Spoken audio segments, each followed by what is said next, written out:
takeoff weight, which is the capacity of our aircraft because of the weather condition that we have. Although the weather looks fine because we also have other factors to consider like the wind component for us to be able to compute the configuration of the aircraft and its capacity. Now, what happened right now is that we waited for the weather to improve. Unfortunately, medyo hindi po nag-ano siya, hindi po siya nag-improve. And then, where, here? Yes. Later on, yes, okay. That's airfield ma'am I'm talking about, Cebu Pacific. Now, later on, what happened here is... Listen.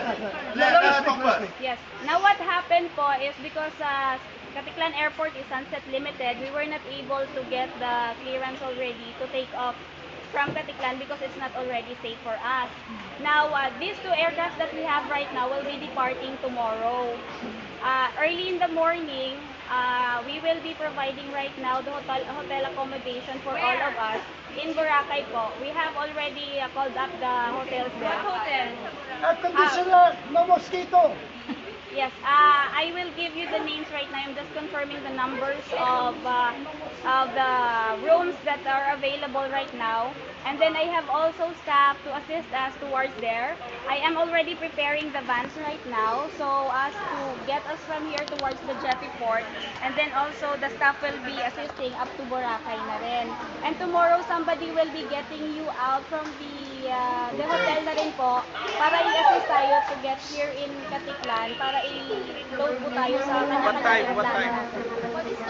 The earliest vessel natin tomorrow will be 5 o'clock, but I will still confirm the set time early tomorrow morning, which is possible for us to depart from this airport.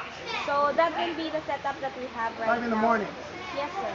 So what time will we have to leave Boracay? No, 5 in the morning will be the first vessel to get away from Boracay. You have to be specific. What time? Yes. Tomorrow. Tomorrow, sir, 5 o'clock, we should be ready already. So what flight is that? 918 or 904? Same flight. Your flight, you will be returned there to your flight. So, ganun pa rin yung aeroplano natin. This is the question, okay? We go back to Boracay, and then next thing you know, we're gonna pay for extra expenses, or you guys gonna cover everything? The food, the meal, the transportation, and the hotel accommodation, we will shoulder the expense. And I hope we don't have to pay for gate to gate or any other gates. We will do the I don't. Shut up. The officer. Shut up. I'm really sorry about what happened, sir, but we really did our best to be able to dispatch this flight. Unfortunately, The connecting flight, 8:45, sir, I will 8:55, now, tonight. Okay. Sir, with those who have connecting flights, may we proceed at the office right now so we can check on what are the options that we have. As for those who have no connecting flight and we are already ready for Boracay, we'll just wait for the confirmed rooms that are available there. And then we will be going directly already because we are preparing the van right now. So anybody with connecting flight? Yes, of course. Kindly assist na lang. That's And I have another flight tomorrow morning, 9 o'clock to Vietnam. Yes, I understand, sir. Sir, can we No, go? it's my business trip to Vietnam tomorrow morning, 9 o'clock. I understand, sir. Can we go at the office so we can find other options for that, sir? All other passengers with connecting flight.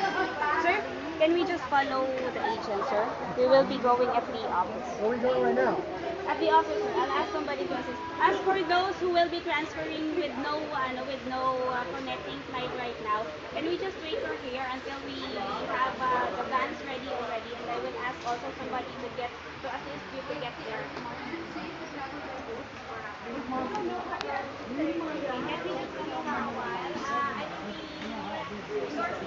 There's no chance we can leave now.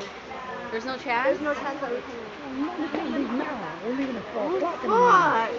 I'm texting my mom right now. She don't know. Hey, mom. No, my dad's in the hell of it.